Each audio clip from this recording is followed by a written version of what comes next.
இப்பொழுது கூட ஒரு மாநாட்டிற்கு தான் புறப்பட்டுக் கொண்டிருக்கிறோம்.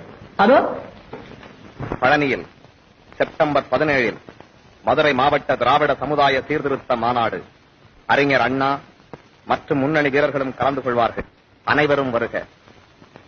மலையழகும் மரத்தமிழர்தம் கலையழகு மிக்க பழனி மாநகரிலே பாண்டிய மன்னரின் வீரத்தால், வெற்றியால், நாயக்க மன்னரின் அன்பால், அறத்தால் புகழ்பெற்ற பொன்பூமியிலே நடைபெறும் இந்த திராவிட சமுதாய சீர்திருத்த மாநாட்டில் பங்கு கொள்ளும் அறிவிற் சிறந்த பெரியோர்களே, அருமை தாய்மார்களே, ஆற்றமிகு வீரர்களே, வருக. பகுத்தறிவு சமுதாயத்தை உருவாக்க ஊற்றெடுக்கும் உணர்ச்சியோடு இங்கே கூடியிருக்கும் இளைஞர்களே, எதிர்கால சிற்பிகளே, வருக வருக என்று வரவேற்புரை நிகழ்த்துகிறார் வளமார் திராவிடத்தின் சொத்து நமது மதுரை முத்து. தெள்ளு தமிழிலே தெளிவுரை வழங்கும் பேராசிரியர் அன்பழகன். தேனாய் தேமதுர கனியாய் இணைக்கும் சங்க இலக்கியங்களிலே சாதி என்ற சொல்லே கிடையாதே என்று ஆணித்தரமாக கேட்கிறார். அதைத் தொடர்ந்து தோழர் என் வி நடராசன், தோழர் இரா செழியன், தோழர் அன்பில் தர்மலிங்கம், தூத்துக்குடி சிவசாமி, கோவை ராசமாணிக்கம் அனைவரும் அழகு தமிழில் பேசுகின்றனர். தோழர் நாஞ்சில் மனோகரன் விஞ்ஞானத்தின் வெற்றியிலே மேல்நாட்டார் மார்தட்டும் இந்நாளில் கண்ணில் படாதே, அருகில் வராதே, தொடாதே என்று தீண்டாமைக்கு தூபமிட வேண்டாம் என்று கேட்கிறார்.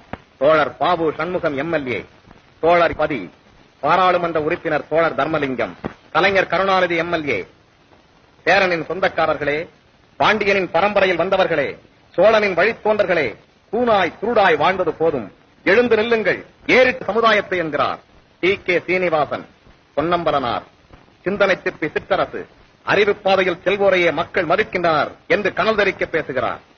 தோழியர் சத்தியவாணி முத்து எம்எல்ஏ, பாட்டி சைக்காதே பழி வந்து சேரும், ஏட்டை தொடாதே தீமை உண்டாகும் என்று வீட்டுக்குள்ளே பெண்ணை பூட்டி வைத்த கொடுமை இருந்தது. அது அந்த காலம்.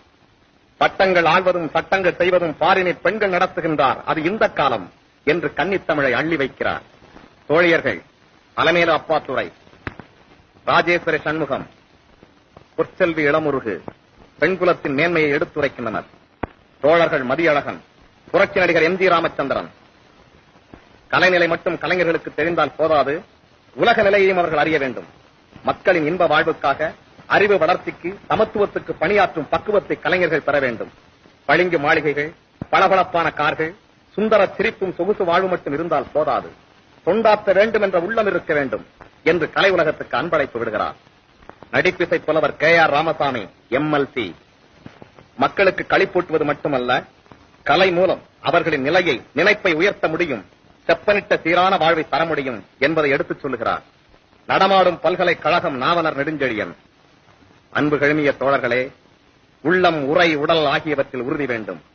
கேடு, கொடுமை, மடமை ஆகியவற்றை எதிர்த்து நிற்கும் துணிவு வேண்டும் என்று நெஞ்சை அள்ளும் தமிழிலே உரை நிகழ்த்துகிறார். அறிஞர் அண்ணா தமிழரின் உள்ளம் நிறைந்தவர், ஆற்றல் மிகுந்தவர், அஞ்சா நெஞ்சினர், தாழ்வுற்ற சமுதாயத்தை தட்டி எழுப்ப, வீழ்ச்சியுற்ற மக்களை விழித்தெழச் செய்ய வந்த இந்த காஞ்சி தந்த செல்வம், அறிவு பணிக்கு தம்மை அர்ப்பணித்துவிட்ட நம் இதயச் சுடர், இன்ப கீதம் அறிஞர் அண்ணா.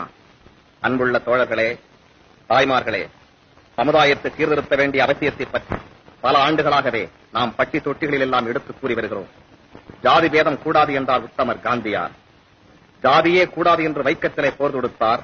வையகமே வியக்கும் வெற்றி பெற்றார் தலைவர் பெரியார் ராமசாமி அவர்கள். புத்தர் சென்ற வழியிலேதான், உத்தமர் காந்தியார் பட்டிலேதான், பெரியார் ராமசாமி காடு திருத்தி கல்லெடுத்து செப்பனிட்ட சீர்திருத்த பாதையிலேதான் நாமும் செல்லுகிறோம். அவர்களின் லட்சிய கனவை உண்மையாக்கவே உழைக்கிறோம். தொல்லைகள் எவ்வளவு வந்தாலும் சாதி என்ற எண்ணம் நமக்கு இருக்கக்கூடாது.